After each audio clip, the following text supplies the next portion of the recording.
Eu convido a igreja a ler conosco o Evangelho segundo escreveu Lucas, no capítulo de número 5, verso de número 27, até o verso de número 32.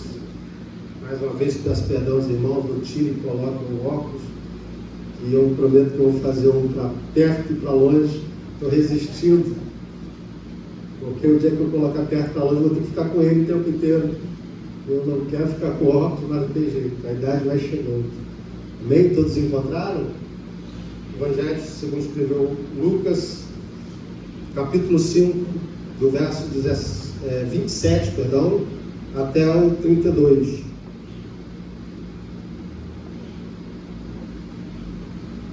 Diz assim o texto sagrado: depois disso, Jesus saiu e viu um publicano chamado Levi, sentado na coletoria, e disse: siga-me. Levi levantou-se, deixou tudo e o seguiu. Então Levi ofereceu um grande banquete a Jesus em sua casa. Havia muita gente comendo com eles, publicanos e outras pessoas. Mas os fariseus e aqueles mestres da lei que eram da mesma facção queixaram-se aos discípulos de Jesus: por que vocês comem e bebem com publicanos e pecadores? Jesus lhes respondeu: não são os que têm saúde que precisam de médico, mas sim os doentes. Eu não vim chamar justos, mas pecadores ao arrependimento. Queria ler com toda a igreja o verso 32. Vamos ler juntos?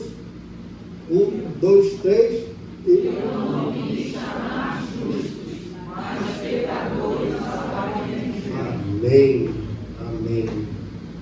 Amados, Jesus chama pecadores ao arrependimento. É o tema da nossa mensagem nesta manhã. O pastor nos deixou livre, mensagem livre, e no decorrer de pelo menos uma semana, eu pedi a Deus que falasse ao nosso coração para que a gente pudesse transmitir aquilo que realmente fosse da vontade de Deus para a igreja. Eu falei: Senhor, só o Senhor é capaz, só o Senhor conhece, só o Senhor sonda os nossos corações e conhece a necessidade da sua obra. E é bem verdade que a palavra diz que a palavra de Deus é lâmpada para os nossos pés e luz para os nossos caminhos. É importante nós termos a palavra no nosso coração, porque ela é apta para discernir as intenções do nosso coração. A Bíblia diz que ela é como uma espada mais cortante, a palavra de Deus é como uma espada mais cortante de 2 gumes, que penetra na divisão da alma, espírito e medula. Então certamente você vai sair daqui hoje, eu creio, impactado, não pelo pregador, mas pela mensagem que será transmitida nesta manhã. Amém? Aqui nós vemos Jesus passando numa coletoria, passando numa alfândega, passando num lugar onde se cobrava impostos. E ali havia um homem chamado Levi. E quem era Levi? Levi foi discípulo de Jesus, depois desse encontro extraordinário. Levi é o sobrenome do evangelista Mateus, primeiro evangelho. Alguns dizem que Mateus é o livro mais lido no mundo em todas as épocas. Este cobrador de imposto aqui, que foi impactado pelo real encontro com Cristo, se tornou o maior biógrafo de Jesus. Olha que interessante. Então, a primeira lição que a gente aprende aqui é quando nós temos um real encontro com Cristo, a nossa vida se transforma. Amém, irmãos? Quando o Senhor nos chama, e o chamado do Senhor é irresistível, Ele se incumbe de transformar a nossa vida, a nossa trajetória, a nossa história. Então, um cobrador de imposto, mais conhecido como publicano na Bíblia, se tornou o maior biógrafo de Jesus. Foi autor do Evangelho e o livro mais lido no mundo. E nós percebemos que Deus chama pecadores para o arrependimento. Um publicano, como eu disse aqui, era um cobrador de imposto.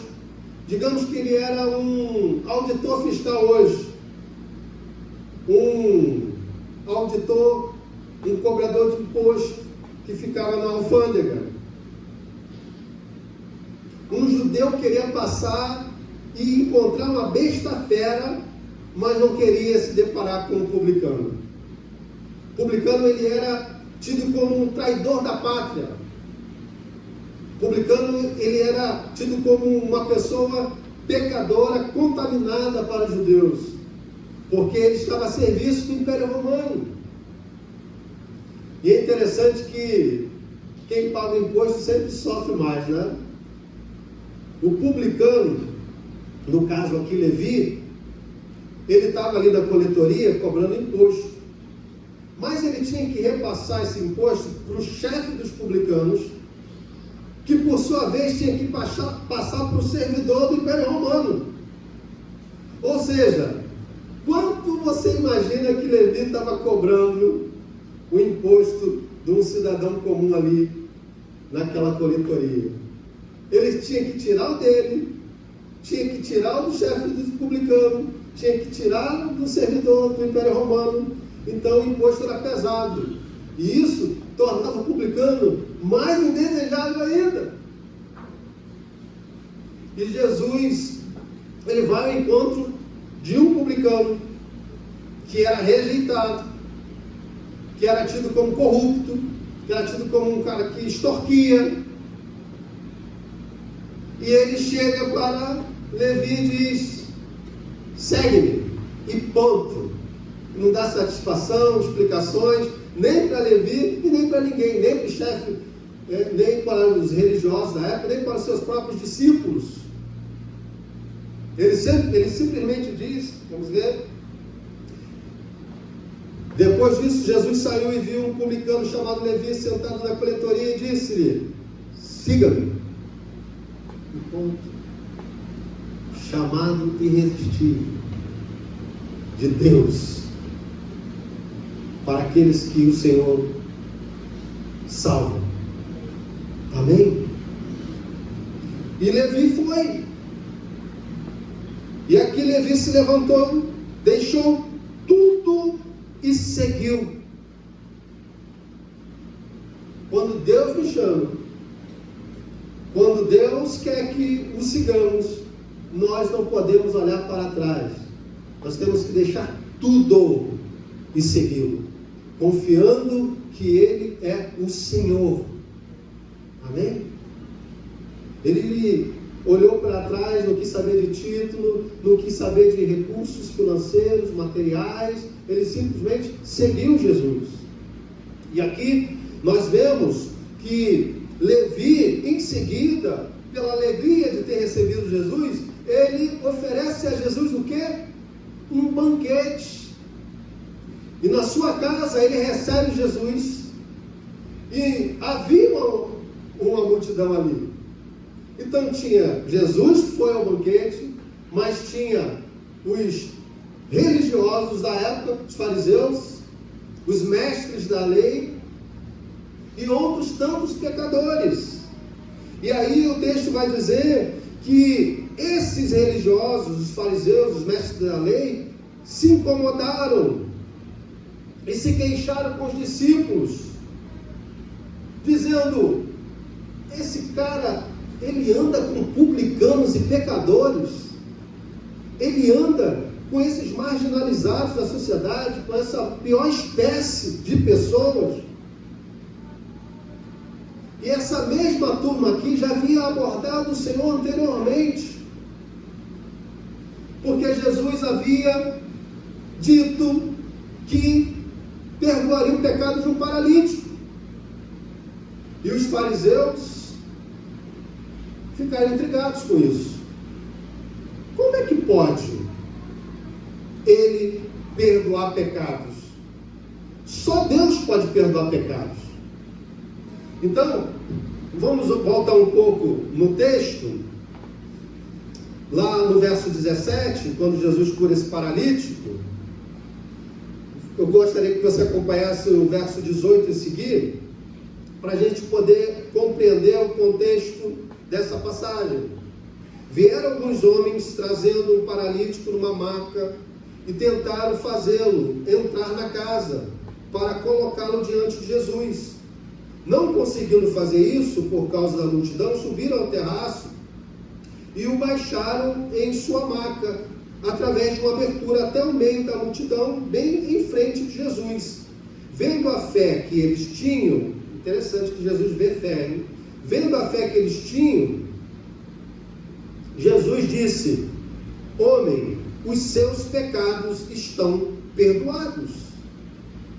Isso intrigou os fariseus e os mestres da lei. Por quê? Porque só Deus pode perdoar pecados. Sabe por quê? Porque só Deus é que foi ofendido pelo pecado.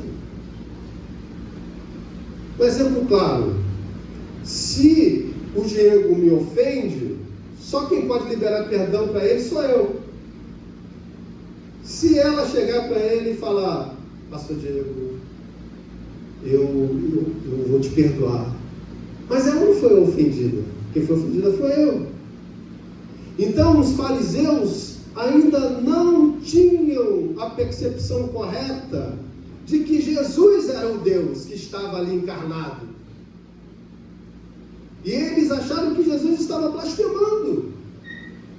Eles disseram: esse homem blasfema, porque ele está perdoando o pecado, mas ele não é ofendido pelo pecado. Quem é ofendido pelo pecado é Deus. Ele é um blasfemo. E Jesus, ao ver aquele paralítico sendo deixado ali na frente dele, disse: homem, os seus pecados são perdoados. Agora é interessante como Deus é maravilhoso, e essa passagem mostra algo impressionante. Aqueles homens tinham a expectativa de que, deixando o paralítico ali, Jesus ia olhar e ia curar de imediato. Mas Jesus diz: teus pecados são perdoados. E a paralisia continua. O que nós aprendemos com isso? Quando temos um real encontro com Deus, quando somos levados a Cristo, Deus trata conosco daquilo que é mais essencial para a nossa vida. Ele não trata de superficialidades, ele trata daquilo que é mais profundo, ele trata daquilo que realmente nós necessitamos. Aquele homem tinha uma paralisia, mas o que ele precisava mesmo era o quê? O perdão dos seus pecados. Ou seja, o maior problema da humanidade é o pecado. O mundo está de cabeça para baixo, nós temos visto isso. A sociedade parece que está tudo de cabeça para baixo, né? Inversão de valores, uma luta tremenda. A gente tem que ficar discutindo óbvio, etc. Tudo isso é a herança adâmica. Quando o pecado entrou no mundo, eu costumo dizer que aconteceu um cataclisma cósmico que afetou tudo. Ficou tudo embaraçado. E às vezes nós olhamos e achamos que o problema ou a coisa vai ficar boa quando aquilo que nós temos uma percepção primariamente vai se resolver, quando na verdade o problema é mais profundo. E foi isso que Jesus demonstrou nesse momento aqui. Ele disse: os teus pecados estão perdoados. Mas e a paralisia, Senhor? Mas e aí essa deficiência física? Não, isso é secundário. Eu estou dando para ele aquilo que é essencial, aquilo que ele realmente precisa, aquilo que vai mudar a sua história, mesmo ele com essa paralisia. Porque essa paralisia física, a paralisia ou a enfermidade da alma, do espírito, é que é complicado. Amém? E aí, Jesus continua, porque esses fariseus que nós lemos anteriormente, eles estavam também nesse episódio. E eles reclamaram com Jesus, dizendo que Jesus blasfemava. Os fariseus, no verso 21, os fariseus e os mestres da lei começaram a pensar: quem é esse que blasfema? Quem pode perdoar pecados a não ser somente Deus? E Jesus olha para eles e diz: tá bom, só Deus pode perdoar pecados? Então, para que vocês saibam que Deus é o que perdoa pecados, eu vou curá-lo desse paralítico. E disse ao paralítico: levanta e anda. Toma a sua maca, né, e anda. Jesus, sabendo o que eles estavam pensando, perguntou: por que vocês estão pensando assim? Que é mais fácil dizer: os seus pecados estão perdoados, ou levante-se e ande? Mas para que vocês saibam que o Filho do Homem tem na terra autoridade para perdoar pecados, disse ao paralítico: eu digo a você, levante-se, pegue a sua maca e vá para casa. Imediatamente ele se levantou na frente deles, pegou a maca em que estivera deitado e foi para casa louvando a Deus. Todos ficaram atônitos e glorificavam a Deus, e cheios de temor diziam: hoje vimos coisas extraordinárias. Por isso que o texto que nós lemos inicialmente diz: depois disto, ou depois destas coisas, que coisas? Essas que nós acabamos de citar. E os fariseus e os mestres da lei continuaram insistindo no erro e abordaram os discípulos de Jesus, perguntando por que ele anda com publicanos e pecadores. Amém? E aí nós entramos aqui no texto. Jesus, ele chama pecadores ao arrependimento. Porque Deus sabe que o problema, a raiz, é o pecado original, a depravação total. A Bíblia diz: todos pecaram e destituídos foram da glória de Deus. Não há um justo sequer. Quando Deus olha, Ele não vê justos. Para Deus não há justos. Por mais que fôssemos bons, por mais que tivéssemos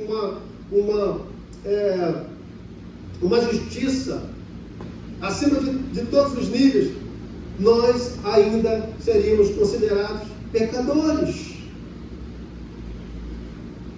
E Jesus, sabendo dessa depravação total, Ele chama os pecadores para o arrependimento. Por quê? Porque Ele já fez a parte dele. Jesus, Ele já morreu pelos nossos pecados. Ele esteve em nosso lugar. Foi Ele que sofreu toda a dor. Foi Ele que foi punido pelos nossos pecados. Foi Ele que sofreu voluntariamente. Ele foi propiciação. A Bíblia diz que Jesus é a propiciação pelo nosso pecado. Ou seja, foi Ele que foi sacrificado e não nós. Por isso que Ele diz: não adianta ter justiça própria, não adianta se achar justo, não adianta achar que é perfeito. Você é pecador. E aí Ele te chama. Ele me chama. Ele nos chama. Ele chama o mais vil pecador, o mais rejeitado de todos os homens, e diz que Jesus chama pecadores ao arrependimento. É interessante, né? Que o texto podia dizer: Jesus chama os pecadores para estar junto de si. Jesus chama os pecadores para serem seus discípulos. Não, o texto diz: Jesus chama os pecadores para o fim. Amém? Qual é o fim? Arrependimento. Irmãos, isso é maravilhoso. Amém? Isso é maravilhoso. Está dando para compreender o que isso significa? Jesus chama o pecador para o arrependimento. Sabe por quê? Porque a obra de salvação está completa. E é só através desse chamamento que há a possibilidade do pecador se arrepender. Porque senão ele vai continuar morto nos seus delitos e pecados. Amém? Irmãos, o Senhor jamais executa seu juízo sem antes chamar o povo ao arrependimento. Em toda a história do Antigo Testamento foi assim. Deus levantou os profetas, ia lá e dizia: olha, se arrependam, se arrependam, se arrependam. Eu sempre lembro da frase que Deus fala quando os israelitas estavam para entrar em Canaã, quando a entrada de Canaã ia destruir tudo, e todos ali, mata todo mundo. E a Bíblia fala um texto muito interessante que diz que Deus não tinha ainda destruído os cananitas, porque a medida da iniquidade dos cananeus ainda não estava cheia, ainda não tinha transbordado. Olha que interessante.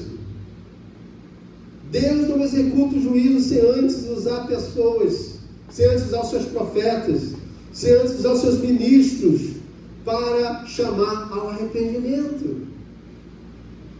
Amém? E toda a história da Bíblia, o contexto da pregação é arrependimento. Eu lembro de Davi. O Salmo 51 reflete muito bem o que a gente está falando. Mas quando Davi cometeu aquele assassinato seguido de adultério, o profeta Natan foi lá confrontá-lo. E quando o profeta Natan usou aquela parábola de uma ovelhinha para confrontar o pecado de Davi, Davi caiu em si. E ele imediatamente falou: pequei contra Deus. Pequei contra Deus. Porque todo pecado é pecado contra Deus. Eu posso destratar um irmão, eu posso ser infiel em algum aspecto, mas no fim eu estou pecando contra Deus. Quando eu peco contra a pessoa, estou pecando contra Deus. Quando eu peco contra mim, estou pecando contra Deus. Quando eu peco contra a minha família, estou pecando contra Deus. E Davi, ele reconheceu isso. Imediatamente, quando ele reconheceu que pecava contra Deus, o profeta Natan: e também Deus te perdoou. Amém? E também Deus te perdoou. Olha que interessante. Ele usa o profeta antes de executar juízo e chama ao arrependimento. O profeta João Batista, quando ele pregava no deserto, que a multidão era atraída para ouvir o batismo do arrependimento. Os publicanos também foram ter com ele. E eles disseram: e nós, o que temos que fazer? E João Batista: a ninguém cobre mais além daquilo que é de direito. Não cobre mais do que tem que ser cobrado. Ou seja, o arrependimento traz mudança de vida. O arrependimento traz mudança de atitude. O arrependimento não é um remorso disfarçado com tristeza. O arrependimento é a mudança na nossa trajetória. Amém? Que tudo começa por Deus nos chamando para nos abençoar e para transformar a nossa vida. Amém? E aí nós vamos ver toda a história dos evangelhos, o apóstolo Paulo, toda a pregação era: Jesus é o Salvador e você é o pecador que precisa se arrepender. Nós somos pecadores redimidos. Um dia o Senhor nos chamou e o arrependimento que houve na nossa vida mudou a nossa história. O apóstolo Pedro, ele, com Pedro e João, lá no templo, quando eles curam, quando eles operam o milagre da cura ali, aquele paralítico de nascença, aquele aleijado, ele dá uma explicação na pregação e chama o povo que estava ali ao arrependimento. Vamos ver isso lá em Atos dos Apóstolos, capítulo 3.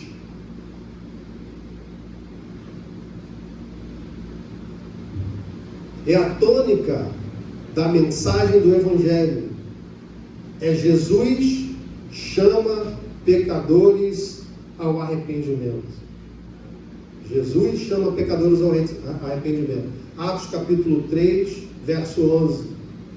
A pregação de Pedro após esse milagre que foi feito ali com esse paralítico. Verso 11: apegando-se o mendigo a Pedro e João, todo o povo ficou maravilhado e correu até eles ao lugar chamado Pórtico de Salomão. Vendo isso, Pedro lhes disse: israelitas, por que isso os surpreende?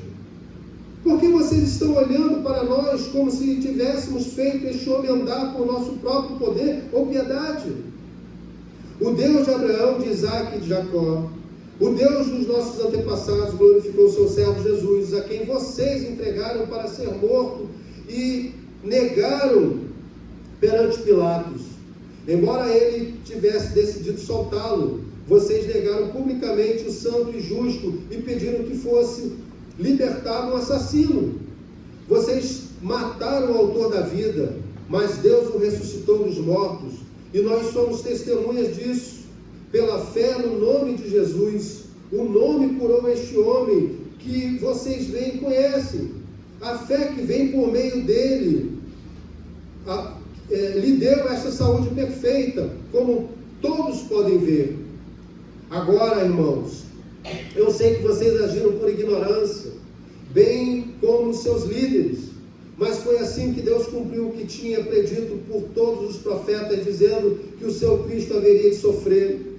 Arrependam-se, pois, e voltem-se para Deus, para que os seus pecados sejam cancelados, para que venham tempos de descanso da parte do Senhor, e Ele mande o Cristo, o qual lhe foi designado, Jesus.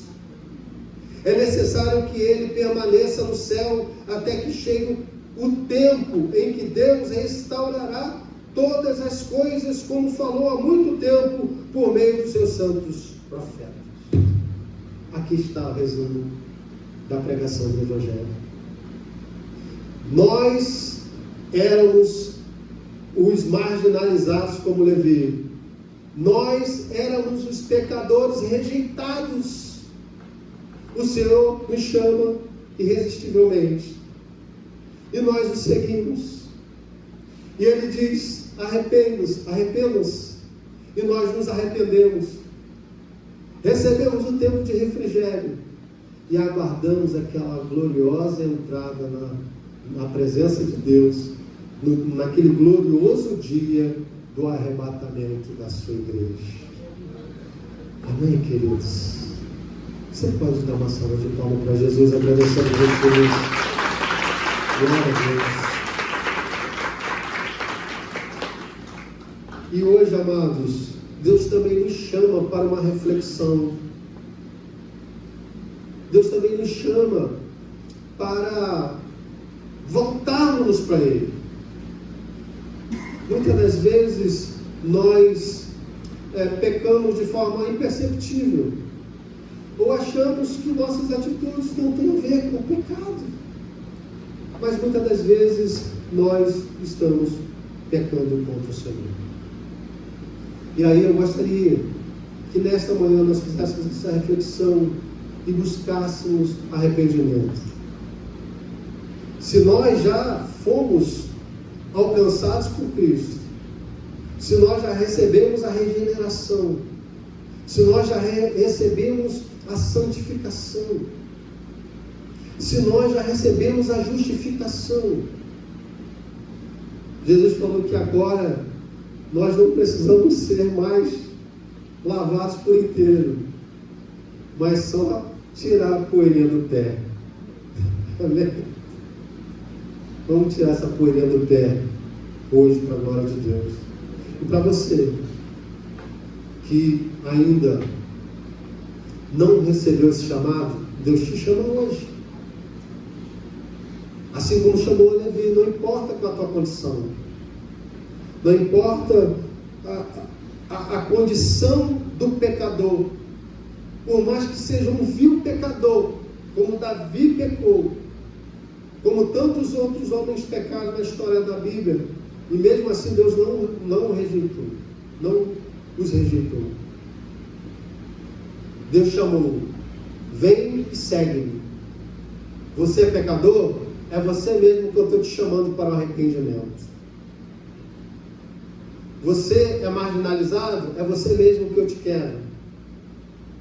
Eu quero você. Você acha que não é digno do amor de Deus? Porque você olha para você e diz, meu Deus, acho que nem o Senhor me aceita. Não, é mentira. O Senhor te aceita, o Senhor te quer. Ele faz o mesmo chamado que fez para Levi. Um marginalizado, um rejeitado, com uma má reputação. Um judeu queria ver uma besta fera, não queria ver um publicano. E Deus disse, me segue, se arrependa, eu vou transformar a sua vida. Como dissemos, Levi se tornou o maior biógrafo de Jesus. Escreveu o Evangelho mais lido no mundo, toda a história. Participou das grandes obras do ministério terreno de Jesus. E é isso que Deus nos chama nesta manhã. Ao arrependimento, para vivermos coisas grandes com Ele. Que Deus possa nos abençoar. Eu convido você a se colocar de pé. Queria orar com você.